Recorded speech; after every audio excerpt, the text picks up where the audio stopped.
하나님 말씀 드리겠습니다. 사도행전 12장 1절부터 12절까지입니다. 자, 같이 봉독합니다. 시작. 그때에 헤롯 왕이 손을 들어 교회 중에 몇 사람을 해하려 하여 요한의 형제 야고보를 칼로 죽이니 유대인들이 이 일을 기뻐하는 것을 보고 베드로도 잡으려 할세. 때는 무교절 기간이라 잡음에 옥에 가두어 군인 4씩인 4패에게 맡겨 지키고 6월절 후에 백성 앞에 끌어내고자 하더라. 이에 베드로는 옥에 갇혔고 교회는 그를 위하여 간절히 하나님께 기도하더라. 헤롯이 잡아내려고 하는 그 전날 밤에 베드로가 두 군인 틈에서 두 쇠사슬에 매여 누워 자는데 파수꾼들이 문 밖에서 옥을 지키더니 호련히 주의 사자가 나타나며 옥중에 광채가 빛나며 또 베드로의 옆구리를 쳐 깨워 이르되 급히 일어나라 하니 쇠사슬이 그의 손에서 벗어지더라. 천사가 이르되 띠를 띠고 신을 신으라 하거늘 베드로가 그대로 하니 천사가 또 이르되 겉옷을 입고 따라오라 하는데 베드로가 나와서 나아갈새 천사가 하는 것이 생신인 줄 알지 못하고 환상을 본가 하니라. 이에 첫째와 둘째 파수를 지나 시내로 통한 쇠문에 이르니 문이 저절로 열리는지라. 나와서 한 거리를 지나매 천사가 곧 떠나니라. 이에 베드로가 정신이 들어 이르되 내가 이제야 참으로 주께서 그의 천사를 보내어 나를 헤롯의 손과 유대 백성의 모든 기대에서 벗어나게 하신 줄 알겠노라 하여 깨닫고 마가하는 요한의 어머니 마리아의 집에 가니 여러 사람이 거기에 모여 기도하고 있더라. 아멘. 자, 오늘의 말씀은 옥문을 열게 한 기도, 옥문을 열게 한 기도라는 제목을 가지고 우리가 말씀을 잠깐 나눠보려고 합니다. 우리 브루스 윌킨스가 지은 책 야베스의 기도라는 책이 있습니다. 그 야베스의 기도라는 책을 보면 이런 글이 있습니다. 존이라는 한 성도가 입신을 해서 천국에 올라갔습니다.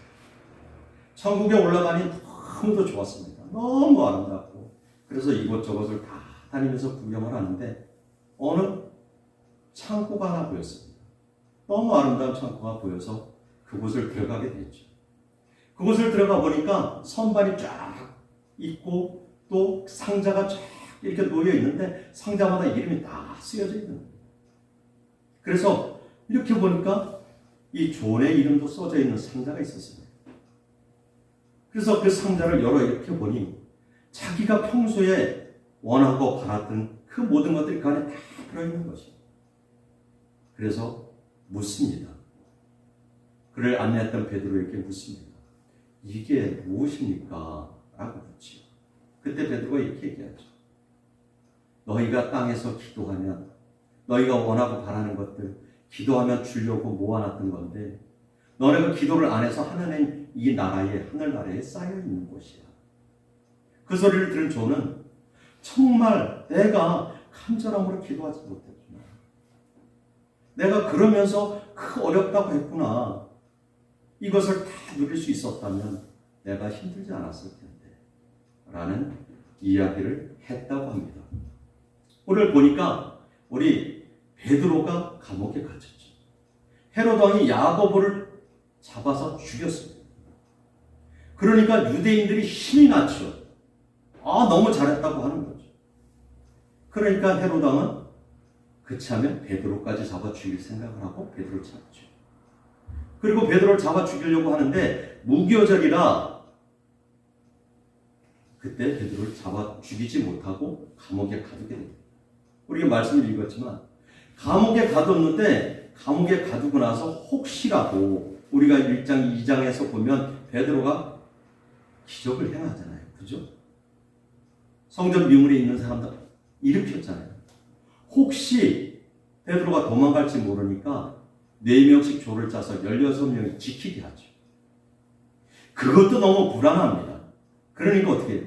두 사람이 옆에서 팔을 끼고 같이 있게 하죠. 그러고 잠이 들었습니다. 발에는 손에는 다 쇠사슬로 묶여있죠. 그런데 한참 잠을 자는데 천사가 와서 깨웁니다. 천사가 와서 깨우는데 베드로는 깨닫지 못하죠. 잠이 깊이 들었는지 깨워도 못 일어나니까 옆구리를 치죠. 그래 일어나게 되죠. 그러니까 천사가 빨리 일어나 나가라고 얘기하죠. 그 일어날 때 쇠사슬이 다 풀렸습니다. 그리고 그 영문을 지나서 나아갑니다. 그때야 깨닫게 되죠. 천사의 길. 그리고 간 곳이 마가의 다락방. 우리 2장에서 봤죠. 마가의 다락방에서 성도들이 모여 기도할 때에 성령이 불같이 임했던 것을 우리는 알 수 있습니다. 그 마가의 다락방으로 가게 됩니다. 가서 보니까 그곳에서 베드로를 위하여 기도하고 있는 거죠. 그 기도의 간절한 기도로 말미암아 베드로가 풀려나게 되었다라는 이야기를 하고 있죠. 우리가 정말 얼마만큼 이렇게 간절하게 기도하고 있는지 오늘 이 시간 한번 돌아보려고 합니다. 그러면 옥문을 열게 한 기도는 어떤 기도였길래 베드로가 쇠사슬이 풀리고 감옥에서 나올 수 있어요? 우리 그것을 살펴보려고 합니다. 첫째, 그것은 성도들의 간절한 기도였습니다. 간절하다. 정말 간절한 거 한번 간절한 느낌 있으셨습니까? 간절하다에 비슷한 말이 절실하다입니다. 그렇죠?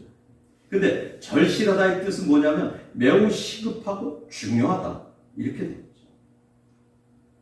저는 간절함을 느껴봤습니다. 사업을 하다가 정말 어려워졌죠. 누군가가 돈 1,000만 원만 있으면 해결이 될 것 같은데 누군가가 도와주면 해결이 될 것 같은데 그게 없어요. 그러니까 저희 아내가 돈을 빌리려고 했죠. 그때 그 마음은 정말 간절한 마음. 사업을 하다가 부도 위기에 몰렸어요. 누군가가 조금만 도와주면 부도 위기가 해결될 수 있어 친구를 찾아갑니다. 친구야, 나 좀 도와줘. 네가 돈 1,000만 원만 해주면 부도 안 나. 그 마음이 정말 절실한 마음이고 간절한 마음이죠. 그죠? 우리가 두 엄마라는 영화를 잠깐 봤습니다. 거기에 암병이 젊은 엄마가 암병에 걸렸죠. 아기가 어립니다. 그런데 정말 간절하게 바라는 건 뭐냐면 우리 아이가 유치원 갈 때까지만 하나님 저 좀 살려주세요. 그때의 심정이 간절함 배어있죠. 그렇죠? 그렇다면 우리는 얼마만큼 간절함으로 기도합니까? 언젠가 한번 제가 밖에서 저희 아내가 송경숙 권사님과 이야기하면서 느꼈어요. 교회가 빨리 좀 사람이 차야 될 텐데 저희 아내가 그게 잘 들었는지 잘못 들었는지 모르지만 간절함이 없어서 그래요. 목숨 걸고 기도해야 되는데 기도가 부족해서 그렇죠. 오늘 베드로를 위해서 성도들이 간절하게 기도하죠. 왜요? 야고보는 이미 죽었습니다. 그 시대의 야고보는 장로예요. 이제 베드로만 남아 있어요. 베드로마저 죽으면 기둥이 없어지거든요. 그러니까 정말 간절함으로 기도하죠. 그 간절함으로 기도할 때 하나님이 그를 응답하시죠. 간절함의 기도는 목숨을 건 기도입니다. 간절함의 기도는요, 내 마음과 뜻과 정성이 들어있는 기도입니다. 또 간절함의 기도는 하나님의 뜻을 이루어가는 기도지요. 또 간절함의 기도는 절망이 없고 두려움에 떠나서 평안이 있는 기도입니다. 또 간절함의 기도를 지금 이야기한다면 하나님이 온전히 나의 기도를 들어주실 것을 믿고 확신하며 드리는 기도가 간절한 기도죠. 마가복음 11장 24절에서 이렇게 얘기합니다. 내가 너희에게 말하노니 무엇이든지 기도하고 구한 것은 받은 줄로 믿으라. 그리하면 너희에게 그대로 되리라. 라고 얘기해요. 요한복음 14장 13절 14절을 이렇게 얘기하죠. 너희가 내 이름으로 무엇이든지 구하면 내가 행하리니. 14절은 내 이름으로 무엇이든지 내게 구하면 내가 행하리니. 우리가 너무 간절함의 기도를 했던 성경 인물 중에 누구를 꼽을 수 있습니까? 히스기야 왕을 꼽을 수 있습니다. 히스기야 왕은 죽을 병에 걸렸어요. 이사야 선지자가 와서 얘기합니다. 왕은 이제 죽는답니다. 그 소리를 들은 히스기야 왕은 얼마나 낙심을 했겠습니까?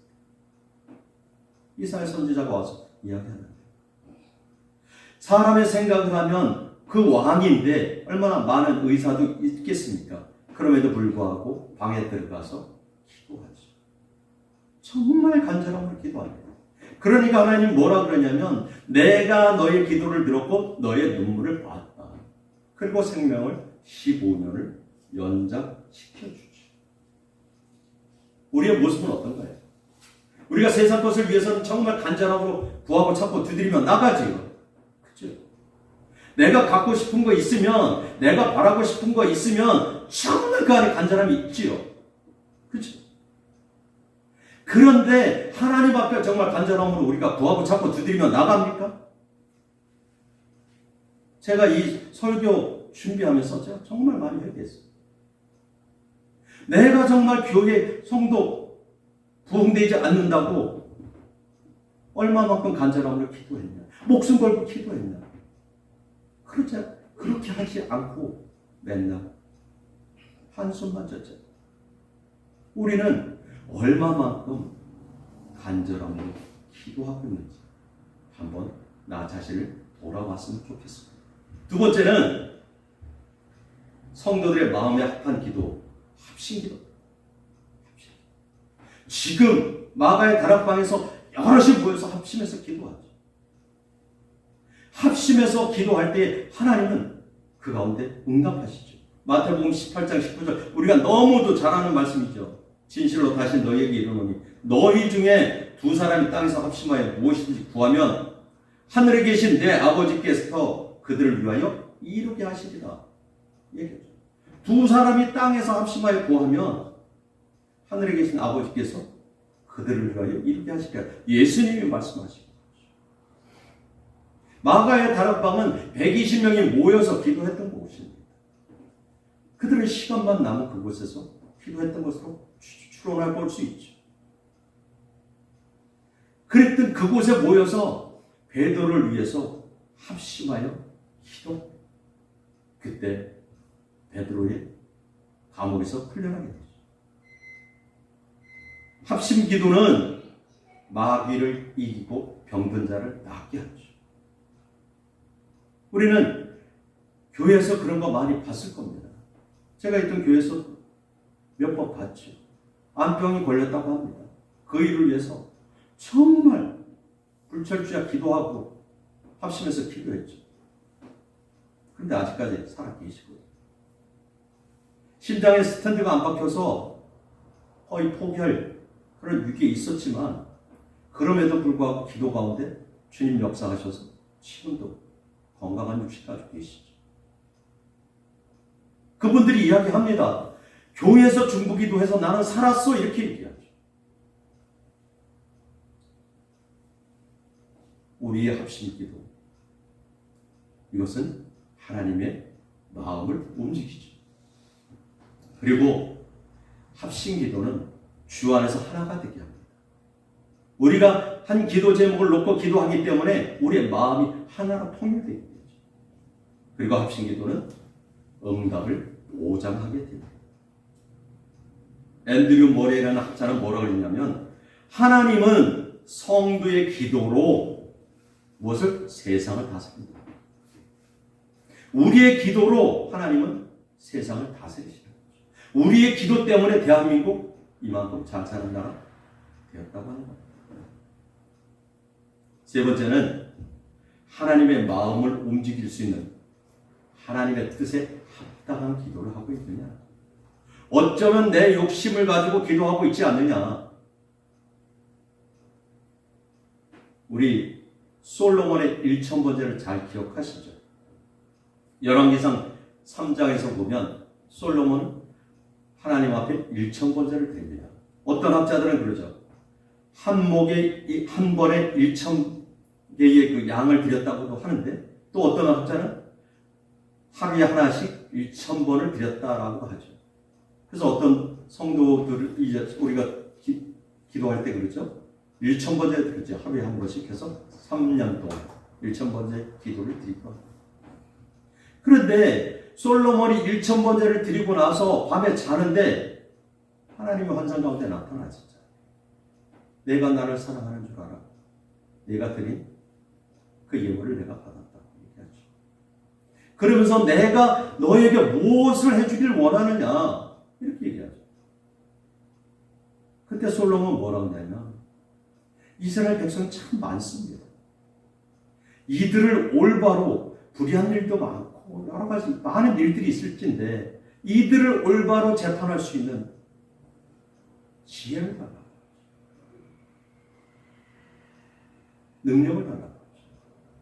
하나님이 뭐라고 얘기하냐면 네가 부도 구하지 않고 생명의 연장도 구하지 않고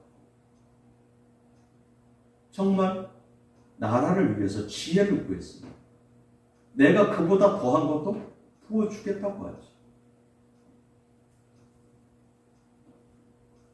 그래서 13절에 보니까 내가 구하지 아니한 부귀 영광도 내게 주노니 내 평생의 왕들 중에 너와 같은 자가 없을 것이다 라고 이야기합니다. 우리가 솔로몬하고 너무 잘 알죠. 이게 하나님의 뜻에 합당한 기도였죠. 야고보서 4장 3절에 이렇게 얘기합니다. 구하여도 받지 못함은 정욕에 쓰려고 잘못 구하기 때문이다. 기도를 열심히 하는데 왜 응답되지 않는 거야 도대체? 하나님 살아 역사하신 거야 라고 할 수 있죠. 그때는 다시 한번 돌아보시죠. 이게 지금 하나님이 원하는 기도인가? 하나님의 뜻을 이루어가는 기도인가? 돌아봐야 되겠죠. 그래서 내 욕심이 들어가 있는 기도라면 하나님 응답 안 하시죠. 나의 이익을 위한 기도라면 하나님 응답 안 하시죠. 그러나 하나님의 영광과 하나님의 기쁨을 위한 것, 하나님 나라 확장을 위한 것이라면 하나님 응답하실 겁니다. 그래서 우리가 이런 정말 하나님 뜻에 합당한 모습으로 기도했으면 좋겠습니다. 우리가 아까도 얘기했지 간절함으로 기도하십시오. 그리고 하나님 뜻에 합당한 기도하시고 혼자 안 되거든 합심해서 기도하십시오. 그러면 이루어 가십니다. 예레미야 33장 3절에 우리 너무 잘 아는 말씀이죠. 너는 내게 부르짖으라 내가 응답하겠고 내가 알지 못하고 크고 은밀한 일을 내게 보이리라 라고 얘기하죠. 다니엘서 2장 22절을 보면 이렇게 얘기합니다. 그는 깊고 은밀한 일을 나타내시고 어두운 데에 있는 것을 아시며 또 빛이 그와 함께 있도다 라고 얘기하면서 하나님은 우리의 모든 것을 아심을 달면 얘기하죠. 하나님은 우리의 중심을 다 아십니다. 욕심을 위해서 구하는지 나의 안위를 위해서 구하는지 하나님 다 아시죠. 하나님 뜻에 합당한 그 기도 제목 가지고 정말 간절함으로 부르짖고 기도해서 하나님 살아계신다고 하나님 나와 함께 하신다고 간증하는 모습이 됐으면 좋겠습니다.